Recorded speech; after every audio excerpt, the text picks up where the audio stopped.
So I'm just sewing a decorative stitch on the Bernina 560, and if I get to the end of my pattern, I'm probably in the middle somewhere. So I don't want to stop in the middle. You can kind of see where that purple dot is. That's kind of just sitting in the middle there. So what I want to do is I want to show you where you can use the machine to find the end of the pattern. And then also, if you do stop in the middle and need to get back to the beginning, what you push to return back to the first stitch. So since I'm in the middle and I've got a couple repeats going here, let me touch the pattern end button. That's going to be right here. I love that they put it right at my fingertips. It does light up and there's a little stop on the sewing machine indicating that I have actually touched it. So go ahead and just sew until your needle stops at the very last stitch. I'm going to just, I'll use the scissors here.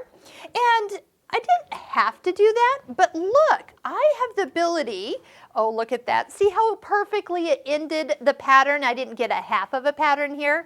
I let the machine tell me when it reached the end. So same thing too, I mentioned that we could have had the machine cut it for us. Let's go into the settings, go into the third option here.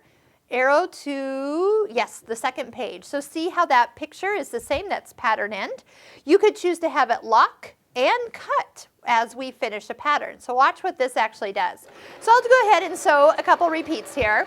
Now, if you get tired of holding down your presser foot, or excuse me, your foot on the foot control, why not use your start stop button right here. If you don't want it going so fast, you could always reduce the speed down so it feels like it's at a manageable speed.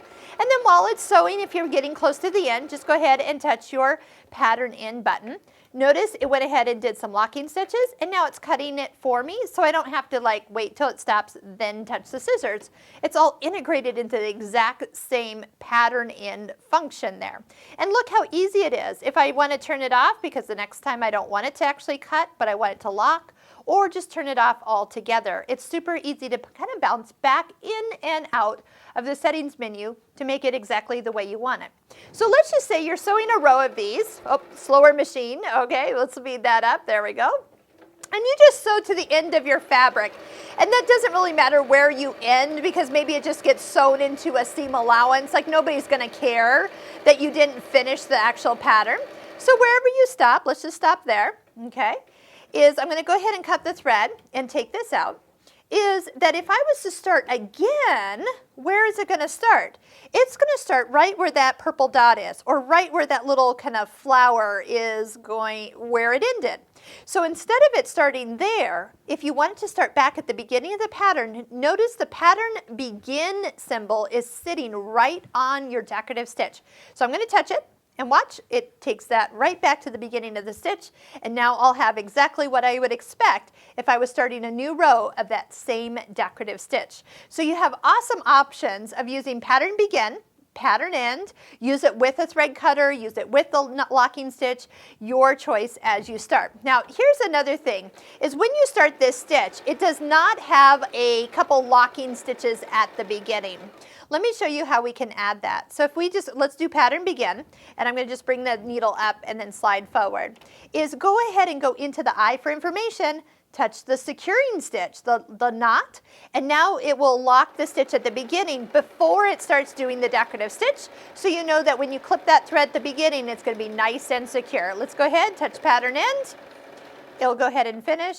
I think I turned everything off, so if I needed to turn that locking stitch, I'll just go ahead and stitch a few times. Now, if I touch that locking stitch on and I locked it, it would keep going. So usually I'll just let it stitch a few times and then I manually make sure it doesn't continue on.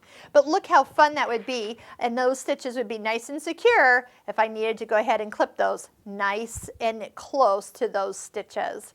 So as you can see by how pretty the stitches look on the fabric here, just this one simple stitch, I always recommend that you stitch out your decorative stitches so you know how pretty all your stitches are, and you'll know your machine even more.